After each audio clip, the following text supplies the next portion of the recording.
Vamos lá, galerinha. Vamos falar aí do Barroco. O Barroco começa em 1601, né? Século XVII, com o poema e prosopopeia de Bento Teixeira, tá bom? O Barroco começa em 1601. É importante retratar aí, né? Eu falei sobre que a literatura informativa, né, que faz parte lá do quinhentismo, que não é considerada propriamente a literatura brasileira. Por quê? Porque ela é uma literatura do período colonial, né? O período colonial aí, ele vai mais ou menos aí de 1500 a 1836, né? Quais os períodos literários que são considerados aí, né?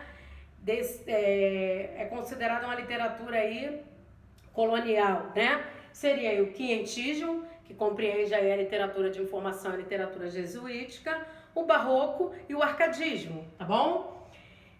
Como é que funcionou, na verdade, por que é considerada a literatura do período colonial? Porque houve a imposição que a cultura desse momento era a cultura portuguesa, né? Depois, quando começa aí em 1836, vem a literatura propriamente dita, que é do período nacional, que é a literatura realmente brasileira. Aí a gente tem aí o romantismo, né? O realismo e naturalismo. A gente tem aí o parnasianismo, o simbolismo, o pré-modernismo, o modernismo, o pós-modernismo, que são considerados períodos literários aí essa produção aí é considerada da cultura realmente nacional, tá? Do período nacional, né? Quando, aí aqui, ó, 1601, com o poema Prosopopeia de Bento Teixeira, inicia-se aí, né, a Barroco. 1728, 1768, por volta dessa data aí, inicia-se aí, a gente depois vai estudar o arcadismo, né? Que ela inicia-se aí com obras poéticas, né? De Cláudio Manuel da Costa, tá? Nós vamos observar aqui, o barroco ele é conhecido como o período o quê? Do exagero. A gente usa muita figura de linguagem, muita hipérbole, né? Muita antítese, muito paradoxo. Vamos ver aqui como é que funciona. A literatura barroca tinha muitos detalhes. Metáforas, hipérboles e o teor dos textos era sempre voltado para a angústia entre o sagrado e o humano. Se nós pensarmos que falou em barroco, falou em antagonismo, falou em conflitos, esse conflito acontece muito em razão aí vamos falar, o que é da terra e o que é de Deus, né? Essa contrariedade entre antropocentrismo e teocentrismo. Tem que vir à nossa cabeça, quando a gente fala em barroco, tem que vir à nossa cabeça o seguinte: o que é melhor, gente? Havia essa dúvida nos poemas, né? O que é melhor? Viver a vida como se não tivesse o amanhã, né? Mas eu vou herdar o reino dos céus, ou eu viver aqui na terra num sapatinho, viver, né, com regras? Perdão, gente, é melhor fazer o quê? É viver aqui na terra como se não houvesse o amanhã. Ah, não tem amanhã, vou viver de qualquer jeito. Mas aí eu não herdo o reino dos céus.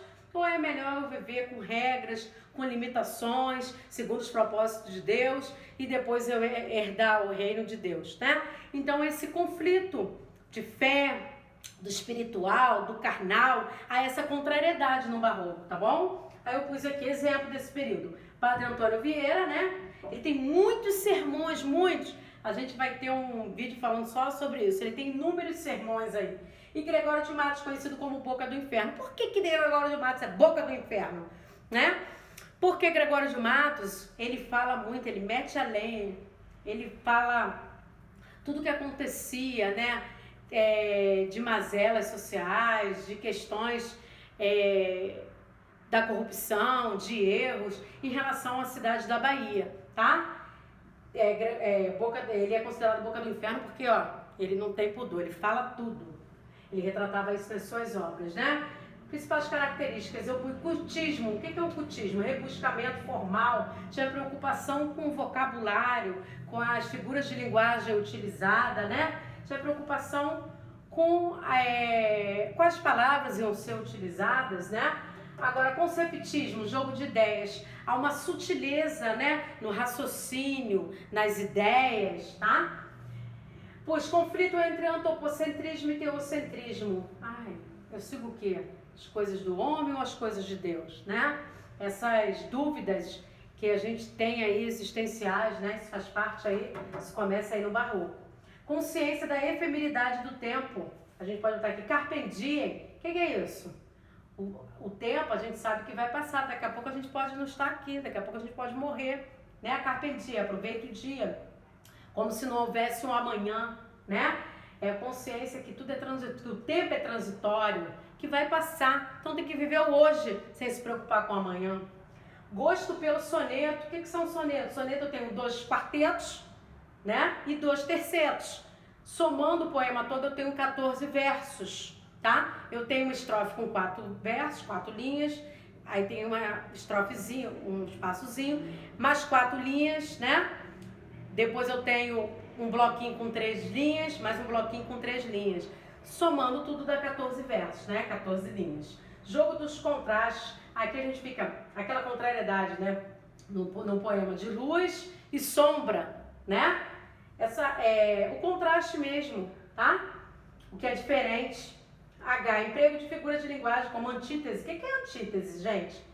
Então, para o bem sempre vence o mal. Palavras contrárias, né? O que é paradoxo? Que ideia contraditória, né? O que é hipérbole? O exagero acentuado. O que é hipérbato? Hipérbato é a inversão da ordem natural, da ordem direta da oração. É quando eu tenho um termo que deveria estar lá no final da oração, eu antecipo, coloco no início da oração. Isso é hipérbato, tá bom? A literatura moralista. Por que a literatura moralista, professora? Porque os padres utilizaram muito da literatura para eles pregar, né, o que eles queriam, para que eles mostrassem, para que eles realmente pregassem mesmo, né, valores, princípios religiosos através da literatura. Por isso que diz aí que é uma literatura moralista, tá bom?